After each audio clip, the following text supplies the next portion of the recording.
2025 সালের শেষের দিকে নভেম্বরে আমাদের বিয়ের অনুষ্ঠানের দাওয়াত পড়েছে 2টা।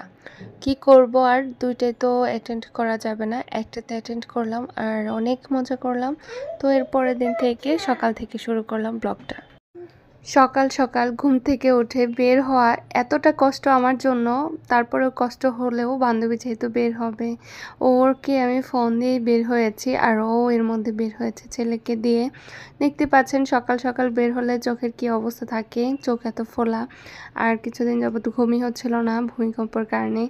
এরপর কেমন যেন একটা ট্রমার মধ্যে যাচ্ছিল দিনটা, মনে হলো যে এই বুঝি হলো ভূমিকম্প। একটু পরপরই কেমন যেন মাথা ঘোরানো একটা স্বভাব হয়ে গিয়েছে। আমার লাইফে এত বড় ভূমিকম্প কখনোই দেখিনি, আর মাথা থেকে এটা একদমই ঝাড়তে চাচ্ছিল না। মনে হচ্ছিল যে বাসা থেকে বের হবো, কখন কি হয় এখন মানে একদমই ভয়ের মধ্যে থাকতে হচ্ছে। আল্লাহ পাক আসলে ভালোটাই করবেন, যাই করেন না কেন ইনশাল্লাহ। তো বড় কিছু যেন না হয়, এটাই হচ্ছে সবাই দোয়া করবেন। তো যাই হোক, হাঁটতে হাঁটতে অনেক হাঁটাহাঁটি করেছিলাম আর গরমও লাগছিল। তো এর মধ্যে যখন আবার একটু ফুল গাছও দেখি, এত ভালো লাগছিল গাছের ফুলগুলো। আর এখনকার ওয়েদারটা কিন্তু অনেক সুন্দর, যেহেতু শীত চলে এসেছে আর এই মাস থেকেই হচ্ছে শীত পড়ে গিয়েছে। তো এই সিজনে হচ্ছে হাঁটাহাঁটি করতে শরীরে একটু গরম আনতে ভালোই লাগে। যাই হোক, আমরা হচ্ছে আপন ফ্যামিলি মার্টে এসে ফুল গাছ দেখা শুরু করলাম। 2 বান্ধবী একসাথে আসলে যা হয়। তো ও হচ্ছে ফুল গাছ দেখছিল, আমিও দেখছিলাম। অনেক পুরোনো দিনের কথা মনে পড়ছিল, আর কে কী কিনেছি, কে করেছি কি সেটা বলছিলাম, অনেক গল্প করছি। আর আজকে অনেক বেশি হাঁটা হয়েছিল। বাসায় আসার পরে মাথাটা একটু ঝিম ধরছিল, পরে ভাবলাম যে একটু কফি খেয়ে নেই। আর বাইরে থেকে যখনই আমি আসি তখনই হচ্ছে মেয়ের জন্য কিছু না কিছু নিয়ে আসি। তো সাথে হচ্ছে ক্লে নিয়ে এসেছি, তারপর বিস্কিট নিয়ে এসেছি, পাউরুটি নিয়ে এসেছি, ব্রেড। তো এনে আমি একটু গুছিয়ে রেখে দিচ্ছি, যেহেতু আমার খালাটা চলে আসবে কাজ করতে। আর আমাদের এখানে একটা খুবই সুন্দর একটা দোকান হয়েছে, এখানে কেক পার্টি সব কিছু পাওয়া যায়, ওখান থেকে এনে দিলাম। এটা কি নিয়ে এসেছি তোমার জন্য? হ্যাঁ, এটা কি? চকলেট। ডোনাটটা খাও, ডোনাটটা খোলাছ।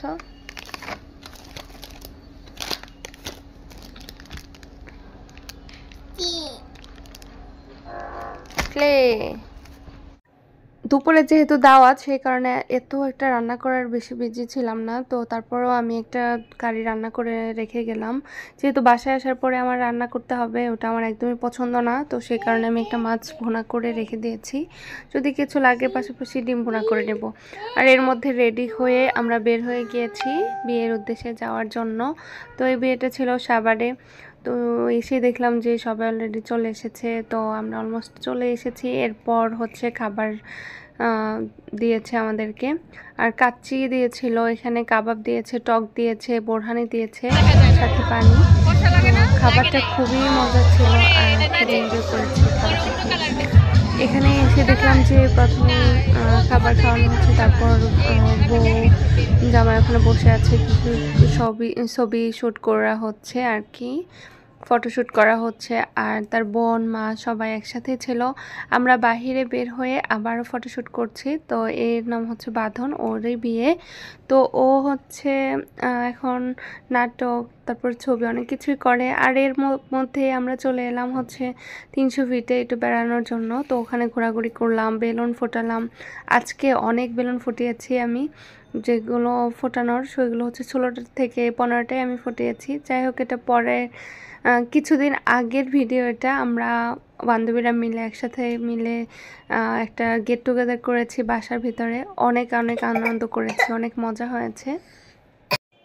অনেক দিন ধরে সবার একটা আবদার ছিল যে আমার হাতের ভর্তা ভাত খাবে। তো পোলাও মাংস এগুলো থেকে নাকি ওরা ভর্তা ভাতই খুবই পছন্দ করে। তো সেই কারণে ভাবলাম যে হঠাৎ করে প্ল্যান করে ফেলি আর একটা গেট টুগেদার হয়ে যাক। তো খাবারের মেনু ছিল আমাদের ভর্তার আইটেম। তো সবাই এসেছে, খুবই মজা করছিলাম আর খুবই আনন্দ করছি, আর কে কী বলছে গল্প করছিলাম আমরা। তো এত আনন্দ হয় আর ভালো টাইম আসলে এত তাড়াতাড়ি চলে যায়। সবাই সবার বাচ্চাকে নিয়ে এসেছে আর আমরা আমাদের মতো গল্প করেছি। তো অনেকক্ষণই ছিল বান্ধবীরা, তো সবাই মিলে যা হয় আর কি একসঙ্গে হলে। আমরা খেতে খেতে অনেক বুদ্ধি, তারপর অনেক কথা বলছিলাম, অনেকের হাসাহাসি করছিলাম। আর পাশে হচ্ছে বুবু আছে, বুবু যা বলে সেটাই আমরা সবাই শুনছিলাম। তো সে আমাদের থেকে বড়, সে তার কথা আমরা অনেক আল্লাহ হাফেজ।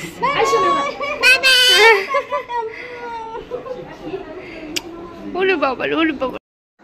অনেক দিন হলো বাচ্চাদের জন্য আমি হচ্ছে ডোনাট বানাই না, তো অনেক দিন পরেই আবার বানালাম। কেমন যেন একটু কালারটা এসেছে। তো যাই হোক, খেতে কিন্তু ভীষণ মজার ছিল, আর বাচ্চারা খেয়ে কিন্তু খুবই মজা পেয়েছে। এটা আবারও বানাবো, আপনাদের সাথে শেয়ার করবো তখন।